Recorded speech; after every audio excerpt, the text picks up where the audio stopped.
Bonsoir à toutes et à tous, très heureuse de vous retrouver dans votre 19h sur Monaco Info. Voici les titres de l'actualité de ce mercredi 28 août.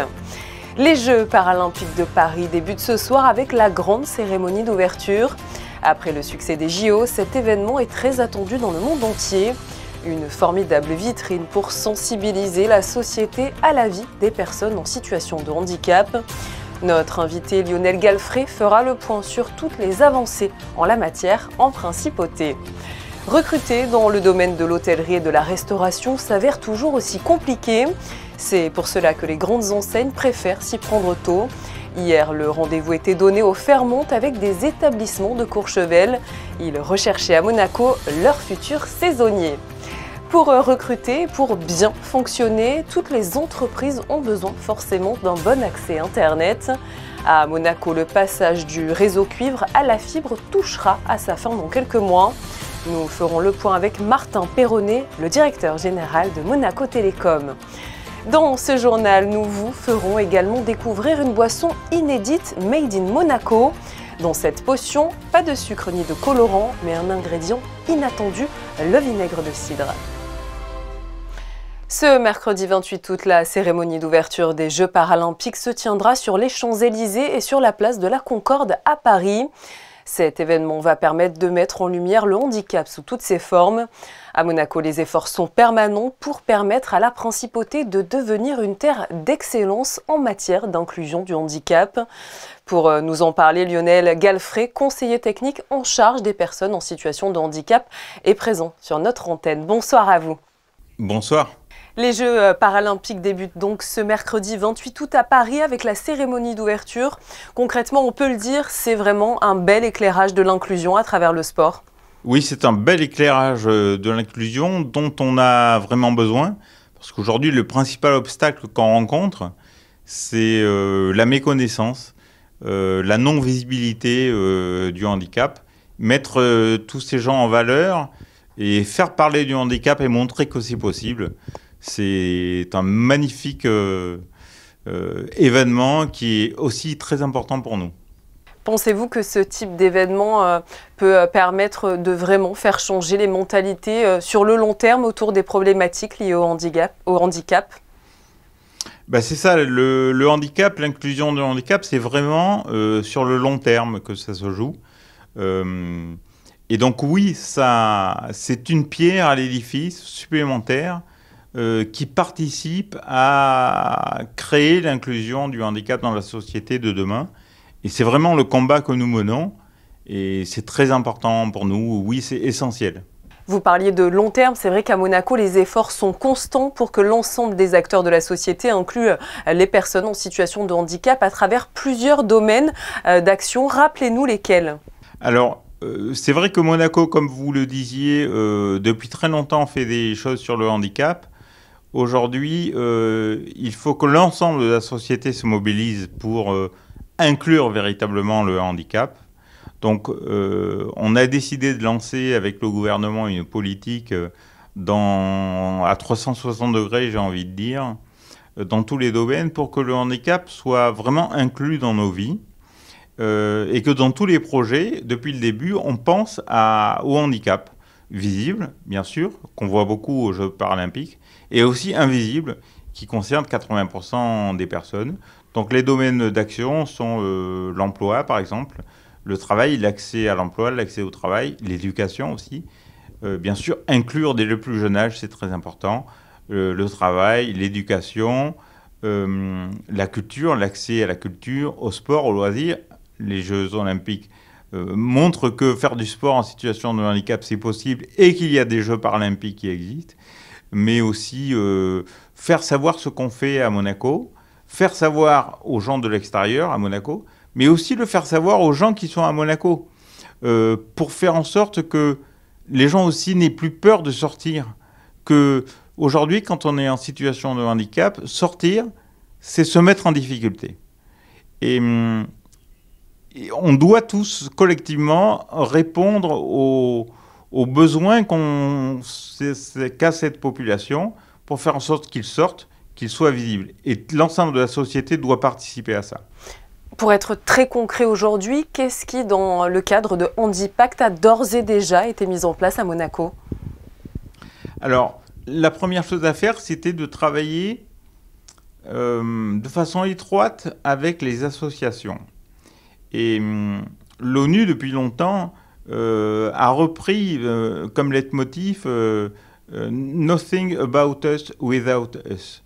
On ne peut rien faire pour les gens en situation de handicap sans leur demander leur avis. Donc il fallait constituer un réseau associatif pour faire remonter l'information, et ça a été fait. Et on se réunit régulièrement pour parler de divers sujets, de l'éducation, du travail, de l'emploi, de la culture, du sport, de tout ce dont on a parlé avant. Donc ça, c'est mis en place depuis plusieurs mois maintenant.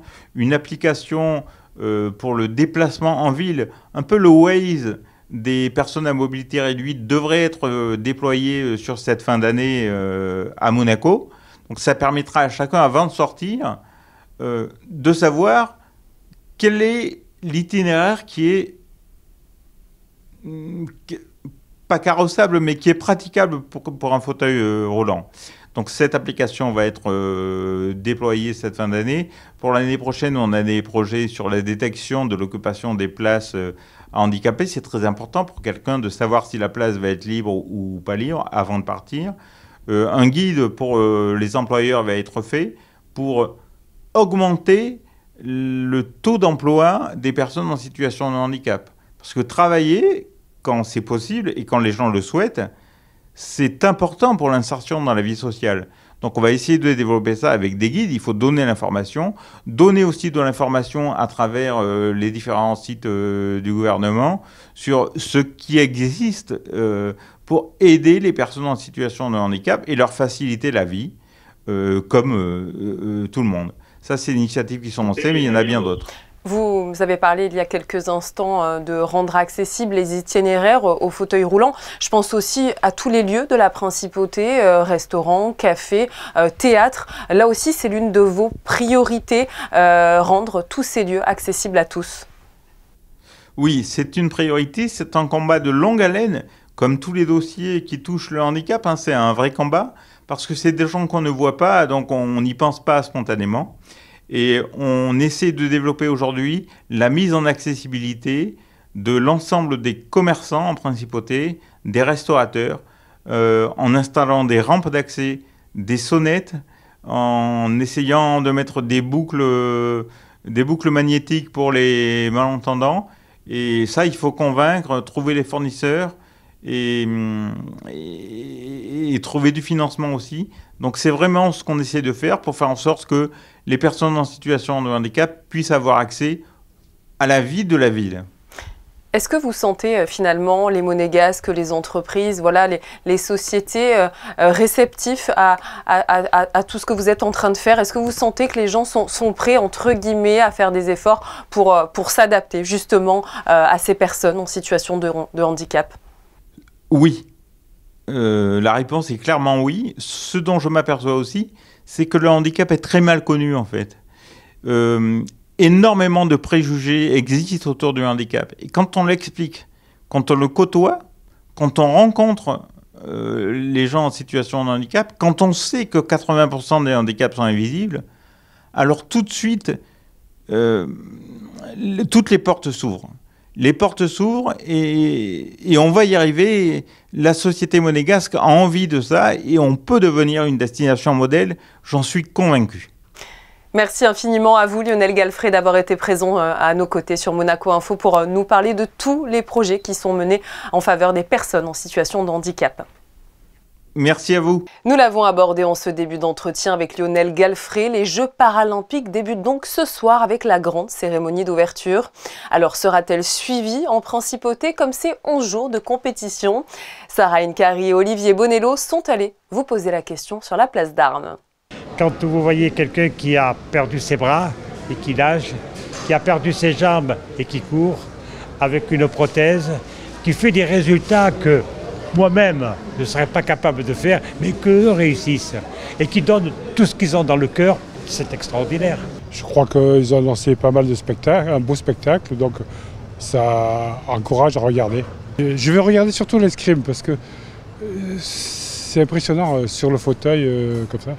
Et le basket peut-être aussi. Je regarde tout le temps, j'ai regardé les autres, là, les premiers, et je regarde toutes les disciplines quand je suis à la maison. Hein. Je vais regarder peut-être juste l'ouverture, mais après, moi comme je bosse, j'ai pas trop le temps. Est-ce qu'il y a une discipline en particulier qui vous intéresse? En paralympique, ping-pong. Ping-pong, c'est pas mal, ouais. Et natation. Je suis passionné de sport et ça m'intéresse et c'est très bien. Ouais. Quel sport vous intéresse? La natation, le volley, et voilà. Un peu tous les sports. Des fois, c'est un peu émouvant de voir certaines personnes, mais bon, ils ont de la volonté, c'est beau, hein, c'est magnifique. Ben écoutez, moi ce soir je suis là, donc je peux pas tout faire en même temps, mais peut-être que je pourrais brancher la télé et éventuellement jeter un œil dessus. Et nous restons justement du côté de la place d'Armes pour vous informer que toutes les épreuves des Jeux paralympiques seront retransmises au marché de la Condamine jusqu'au 8 septembre. Pour les regards, des rendez-vous du côté de la Halle Gourmande pendant ces horaires d'ouverture pour profiter de l'inégalable ambiance de cet événement international. L'accès y est libre et gratuit. Le gouvernement princier alerte les usagers de la compagnie des autobus de Monaco sur une fraude en ligne qui est actuellement en cours. Une fausse page Facebook propose des abonnements de bus gratuits invitant les internautes à cliquer sur un lien pour bénéficier de cette offre. Il s'agit d'une tentative d'escroquerie visant à recueillir des données personnelles et bancaires. Alors, si vous avez communiqué vos coordonnées, vous devez impérativement contacter votre banque. La compagnie des autobus de Monaco rappelle que ses seuls canaux officiels sont le site internet cam.mc et l'application Monapass. L'été n'est pas encore terminé que la station de Courchevel lance déjà son recrutement pour la saison hivernale. Pour trouver la main-d'œuvre idéale, les professionnels de l'hôtellerie et de la restauration font leur tournée sur le littoral. Hier, ils étaient à Monaco. Voyez le reportage de Théo Schumer et Jean-Alexandre Dordet pour tout savoir de cette opération. Pour la deuxième année consécutive, pas moins de 18 hôtels et restaurants courchevellois ont investi le Fairmont Monte-Carlo pour le salon de l'emploi de la saison hivernale. Ce sont plus de 500 postes qui sont à pourvoir dans de nombreux métiers différents. On a tous les métiers de l'hôtellerie-restauration, ça peut être de l'administration, l'hébergement, les étages, les métiers techniques. À la mi-journée, on est légèrement au-dessus de la fréquentation de l'année dernière qui était autour de 90 personnes sur la journée. On a vraiment des profils qui sont en général plutôt qualifiés. En fait, on a à peu près les mêmes exigences au niveau des profils candidats, que ce soit à Monaco ou à Courchevel. C'est aussi une des raisons pour lesquelles on noue des partenariats. Mais on a aussi des entrées de carrière tout à fait possibles où les personnes peuvent être formées directement sur site. Mathieu, lui, n'est pas novice, mais profite de ce salon pour tenter de décrocher une nouvelle expérience dans l'une des grandes institutions de la station savoyarde. Je viens de Provence, j'ai commencé la restauration il y a 2-3 ans et je profite de cet événement pour chercher un travail en tant que chef de rang, voire évoluer en tant que maître d'hôtel dans l'hôtellerie-restauration de luxe. Et j'en profite aujourd'hui d'être au Fairmont, puisqu'on a énormément d'établissements luxueux, prestigieux et renommés, comme le Cheval Blanc, les RL, le groupe RL. Vous pensez que vous avez convaincu ? Oui. Je pense peut-être le Cheval Blanc, s'il m'écoute. Si le salon paraît peu fréquenté sur ces images, ne vous y trompez pas, les recruteurs sont déjà plus que satisfaits. On est très surpris, on trouve qu'il y a une belle affluence, il y a surtout des jolis candidats, donc avec des très beaux profils. Donc on est très content de notre présence ici. Ouais. C'est vraiment la réflexion qu'on se faisait avec mon mari. On a des belles candidatures et on pense qu'on va vraiment donner suite aux entretiens qu'on a eus, vraiment. Après Monaco hier, le salon était à Cannes aujourd'hui, mais si vous avez manqué les deux, pas d'inquiétude, les professionnels s'installeront demain à Saint-Tropez sur la place des Lys. Et s'il vous est impossible de vous rendre directement sur place, vous pouvez retrouver toutes les offres d'emploi sur le site internet de la mairie de Courchevel. Il s'affiche juste en bas de votre écran. L'arrêt du cuivre est une étape essentielle dans le projet de digitalisation du pays. Désormais, tous les clients de Monaco Télécom ont fait leur adieu à la connexion Internet au cuivre grâce à l'installation de la fibre optique. En matière de téléphonie, entreprises et particuliers ont maintenant jusqu'à la fin de l'année pour opérer le changement. Ce soir, nous faisons le point sur les dernières étapes de cette transition ô combien importante avec le directeur général de Monaco Télécom, Martin Perronnet. Bonsoir. Bonsoir, comment allez-vous ? Très bien, merci. On est ravis que vous soyez dans ce journal. On a pas mal de thématiques à aborder. Notamment, c'est vrai, tous les particuliers de Monaco ont fait, c'est vrai, leur adieu à la connexion Internet au cuivre grâce à l'installation de la fibre optique. Seules certaines entreprises n'ont pas encore effectué ce changement et elles ont jusqu'à la fin de l'année pour le faire. Alors concrètement, où en sommes-nous ? Alors, le timing était progressif, c'est-à-dire qu'on avait les accès à Internet pour le grand public qui se sont arrêtés en décembre. Et puis après, on avait les accès Internet pour les entreprises qui s'arrêtaient en juillet, mais avec justement une fin en août. Donc, on est au timing. Et puis, on est aussi sur les standards téléphoniques d'entreprise qui s'arrêtent progressivement par zone entre le mois d'août et le mois de décembre. Et il reste encore, j'y reviendrai, les lignes analogiques qui, elles, concernent le grand public et également les entreprises qui doivent s'arrêter avant la fin de l'année également. Alors, voilà. Justement, que doivent faire les entreprises qui ne seraient pas encore passées au réseau fibre ? Alors d'abord, première chose, le timing de fin juillet, donc avec la fin au mois d'août, il est tenu, c'est-à-dire qu'il y a encore les quelques derniers cas qui sont en train d'être traités, avec notamment certaines institutions où ça prend un petit peu de temps parce qu'il y a des câblages particuliers à faire dans des zones un peu compliquées. Mais donc on va tenir effectivement cet objectif d'arrêt de l'accès à Internet par le cuivre pour les entreprises, comme prévu en milieu d'année. Et ça, c'est une excellente nouvelle parce que autant les particuliers, on a vu, finalement, ça a été très fluide, autant on avait une crainte pour les entreprises pour lesquelles la connexion Internet, c'est l'outil de travail quotidien et c'est pas évident de planifier et d'installer une nouvelle technologie comme celle-là. Et du coup, je voudrais tirer un grand coup de chapeau à toutes les entreprises et les administrations qui ont travaillé et qui travaillent encore d'arrache-pied sur ce sujet, puisqu'on va tenir les délais. Comment finalement ont accueilli les professionnels et les particuliers ce changement ? Je pense que sur le fond, c'est-à-dire est-ce que la fibre est mieux qu'un accès cuivre, je pense que tout le monde est convaincu. Ça n'a jamais été remis en cause. Après, la question, c'est, et tout le monde sait bien, hein, j'ai souvent utilisé cette image des lampes à huile, hein, tout le monde sait bien qu'on ne peut pas rester au temps des lampes à huile et que donc il est logique à un moment donné de changer et de s'adapter à une technologie qui est nouvelle et qui est celle qui va tenir pendant des dizaines d'années. Enfin, il n'y a pas de remplaçant identifié à la fibre optique aujourd'hui. Donc ça c'est évident. Par contre, maintenant, la question parfois c'est ah oui, d'accord, mais moi il faut que j'équipe, peut-être que je fasse des chemins de câbles dans mon entreprise parce que l'accès Internet n'est pas près de la porte de l'entreprise, ce qui peut être logique.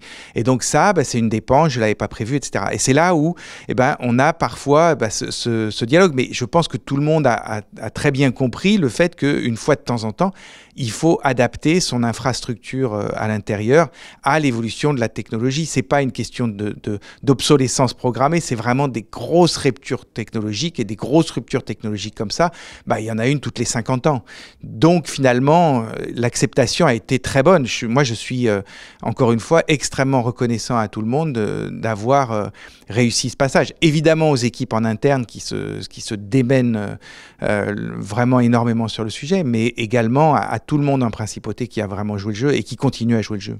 Quelles sont finalement les dernières étapes avant l'arrêt définitif de l'ancien réseau qui est prévu, je le rappelle, à la fin de l'année ? Alors, donc on a ces standards téléphoniques. Donc là, on a la première poche, c'est-à-dire qu'il y a une zone dans Monaco, plutôt autour du Larvoto, sur laquelle on a réussi, là encore, à éteindre l'ensemble de ces accès au réseau téléphonique par une technologie qu'on appelle RNIS ou Numéris en France, ça s'appelait comme ça, ici on a appelé ça des T0 et des T2. Donc cette zone-là, elle est finie. On a maintenant la zone qui est prévue en septembre, sur laquelle on est en train de finaliser, la zone d'octobre, etc., etc. Je pense qu'on va tenir ça. Il y a encore beaucoup de travail. Il faut être clair, il y a encore beaucoup de travail, et notamment dans des grosses entreprises. entreprises, notamment au gouvernement également, évidemment, hein, puisqu'il y a des grosses installations qui sont derrière et qu'on veut faire ça dans un niveau de sécurité qui soit véritablement optimum. Donc il y a beaucoup de travail à venir pour toutes les équipes et les équipes de ces institutions et de ces entreprises dans les mois à venir. Et puis, le plus conséquent d'un point de vue numérique, c'est de quantité, c'est les lignes analogiques. Les lignes analogiques, il y en a encore à peu près 5000 qui sont connectées à ce vieux réseau cuivre. Finalement, c'est le filaire hein, que beaucoup, de moins en moins de gens utilisent, mais il y a encore ces lignes qui sont connectées. Et donc là-dessus, évidemment, il y en a certaines qui sont résiliées, mais il y en a aussi certaines qu'on bascule sur le nouveau réseau, souvent de façon très simple, parce que derrière chaque box fibre, vous avez 2 accès téléphoniques. Donc si vous avez 2 numéros chez vous, c'est extrêmement facile de connecter le deuxième à la fibre et de transférer le nouveau numéro sur la fibre. Donc il suffit de nous appeler et on s'en occupe. Souvent, il faut changer de combiné parce qu'on a un combiné qui est de très ancienne génération, mais à part ça, ça ne pose aucune difficulté opérationnelle. Donc en fait, on va maintenant se mettre, techniquement c'est moins complexe, hein, mais on va faire la chasse à toutes ces dernières lignes pour être capable effectivement de tenir ce délai qui est très important, hein, parce que finalement, ça va nous permettre de sécuriser énormément les accès téléphoniques et les accès Internet à Monaco. Merci à vous Martin Perronnet pour toutes ces explications autour du passage du réseau cuivre à la fibre. Merci beaucoup et je vous souhaite une excellente journée. Une toute nouvelle boisson vient d'être créée en Principauté. Elle s'appelle la Pori Potion et vous risquez de la voir dans de nombreux rayons et restaurants monégasques. Ce breuvage dit healthy est un mélange d'aliments bio et naturels alliés au vinaigre de cidre. Plus d'informations dans ce reportage d'Émilie Flamin et Olivier Bonello. Une potion en canette, c'est l'invention un peu particulière de Thomas. À la suite d'un cancer, il décide de se lancer dans des recherches pour créer une boisson sans sucre, ingrédient qui favoriserait la survie des cellules cancéreuses. And when I did a lot of research and I also hired some consultants, went to a laboratory and I spoke to a lot of doctors, we realized that sugar is usually the main culprit behind many diseases. So we wanted to create a drink that is as healthy as possible. So it's not a regular drink, it's almost like a magic potion. Dans cette potion, pas de sucre ni de colorant, mais un ingrédient inattendu, le vinaigre de cidre. C'est vrai que le vinaigre de cidre, c'est connu pour soit être utilisé dans les salades ou alors pour faire le ménage. C'est vrai que des fois, les personnes sont « Ah, je ne veux pas boire du vinaigre de cidre », mais c'est très populaire, là, surtout aux États-Unis. C'est vraiment quelque chose qui va vous aider à vous sentir mieux, qui va aider à la digestion, à régulariser les pics de glycémie, donc c'est vraiment top. Le vinaigre de cidre est accompagné d'aliments tout aussi bénéfiques pour la santé. Le gingembre et le curcuma qui sont très anti-inflammatoires. L'hibiscus et le thé à la rose qui sont très bons, surtout pour les femmes, pour les hormones, tout ça. Et puis myrtille et grenade qui sont très riches en antioxydants. Lors d'un concours à Dubaï, la boisson a été élue parmi les 4 meilleures boissons au monde. Eh bien, en tout cas, on a hâte de goûter. Et dans ce cas, pourquoi pas se délecter de ce bon breuvage en chanson. Ce soir, avec les fortes chaleurs qui continuent, nous vous proposons une idée d'activité tout en restant au frais. Le Novotel a récemment ouvert sa karaoké room, une salle entièrement dédiée à ceux qui veulent pousser la chansonnette. Un concept inédit à Monaco. Regardez ce reportage d'Alban Gingembre et Alexandra Marangoni. Et je voudrais que tu te rappelles, notre amour est éternel et pas artificiel. Je voudrais que tu te ramènes devant, que tu sois là de temps en temps. Ici, le micro est à vous. Le Novotel abrite désormais sa propre salle de karaoké, un espace privé pour réviser ses plus grands classiques. Il y a un catalogue qui est en partenariat avec Carafun, qui est la plus grosse application de karaoké. Donc vous trouverez tout type de chansons, de la chanson française aux variétés internationales, un registre pour tout le monde sans aucun doute. On est parti du constat que nos salles de réunion étaient occupées souvent en journée, mais qu'il y avait des espaces disponibles le soir, le week-end principalement. Et du coup, notre équipe commerciale a réfléchi à un nouveau concept avec nos équipes de restauration également. Et est né le concept de la Karaoké Room Novotel. Au programme, 2 formules, la soirée karaoké avec des planches à partager ou bien le goûter karaoké avec le bar à gaufres. La réservation se fait en ligne ou par téléphone, un concept qui fait du bruit. Vous pouvez détruire tout ce qui vous plaira, elle n'a qu'à ouvrir l'espace de ses bras pour tout reconstruire, je l'aime à mourir, elle a dû faire toutes les guerres. Et la karaoké room est ouverte tous les jours jusqu'en septembre, mais l'établissement envisage déjà de prolonger l'offre jusqu'à la fin d'année. Allez, on vous emmène à présent en voyage, visiter la grotte de Lascaux sans quitter Monaco. C'est ce que propose le musée d'anthropologie préhistorique. Plus qu'une exposition, une immersion. Christine Datomel et Olivier Bonello. Une exposition itinérante qui a voyagé dans le monde entier puisqu'elle a parcouru pas moins de 18 pays et qui aujourd'hui a posé ses valises pour quelques mois en principauté au sein du musée d'anthropologie préhistorique. Bienvenue dans la grotte de Lascaux, cette grotte qui bouleversa l'art préhistorique mondial grâce à sa découverte en 1940 dans un petit village du sud-ouest de la France et qui marqua la mémoire de ses visiteurs, notamment grâce à ses centaines de figures animales peintes et gravées par des groupes humains il y a plus de 21 000 ans. Vidéos, tables interactives, reconstitutions hyper réalistes, hommes de Cro-Magnon plus vrais que nature, pièces inédites, une exposition fascinante qui vous proposera une expérience immersive dans la grotte de Lascaux. On a la chance, grâce à 2 partenaires du musée, le Musée national de préhistoire en Dordogne et l'Institut de paléontologie humaine à Paris, d'avoir l'occasion d'exposer les vrais objets qui ont été découverts dans la grotte de Lascaux, des vraies pièces archéologiques, des outils en silex, des colorants par exemple, des coquillages. Certaines pièces sont sorties pour la première fois et l'intégralité des collections a été aussi étudiée récemment. Donc il y a des nouveaux résultats scientifiques qui permettent de faire parler ces objets, de mieux les comprendre, à quoi ils sont servis, leur fonctionnement. Et c'est magnifique d'avoir par exemple une lampe qui a aidé à éclairer dans la grotte de Lascaux ou un outil qui a permis de graver les colorants, les vrais colorants de la grotte. On a les collections évidemment d'Elisabeth Dénès, les mannequins que vous voyez derrière moi, ces magnifiques Cro-Magnon magdaléniens. Et effectivement, c'est arrivé par grutage pendant 2 nuits blanches, mais les passionnés ne comptent pas leurs heures, que ce soit de leur côté ou du nôtre. Et on était ravis de voir ouvrir ces caisses et de découvrir peu à peu le montage de l'exposition qui prend aujourd'hui vie. Inscrite en 1979 sur la liste du patrimoine mondial de l'UNESCO, la grotte de Lascaux continue de faire parler d'elle. Et même si on ne peut plus la visiter aujourd'hui afin de la préserver, grâce à cette exposition, vous pourrez quand même la découvrir et voir les nombreux objets qui la composaient, mais aussi vous immerger à l'intérieur grâce à la réalité virtuelle, une expérience permettant une exploration détaillée des peintures et techniques de l'art préhistorique, accessible uniquement sur réservation. L'exposition sera accessible jusqu'au 21 novembre. Sarah Inkari nous rejoint en plateau pour les prévisions météo. Bonsoir à vous Sarah. Il me semble que la journée de demain sera tout aussi ensoleillée que celle d'aujourd'hui. Bonsoir Julia, bonsoir à tous. Tout à fait, le soleil continuera de briller sur la Principauté et la Côte d'Azur ce jeudi.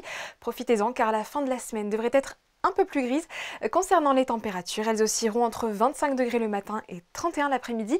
Enfin, notez que nous fêterons en ce 29 août la Sainte-Sabine. Il est déjà l'heure de refermer ce journal. Je vous remercie de l'avoir suivi. Ce soir, nos photographes vous proposent une immersion à l'exposition Pasolini en clair-obscur au nouveau Musée national. Le réalisateur italien, également poète et écrivain, est à l'honneur à la Villa Saubert à travers le prisme de l'influence de l'art classique et contemporain sur l'esthétique de ses films. Une exposition à découvrir jusqu'au 29 septembre prochain. Profitez-en. De mon côté, je vous dis à demain, forcément. Très bonne soirée sur notre antenne.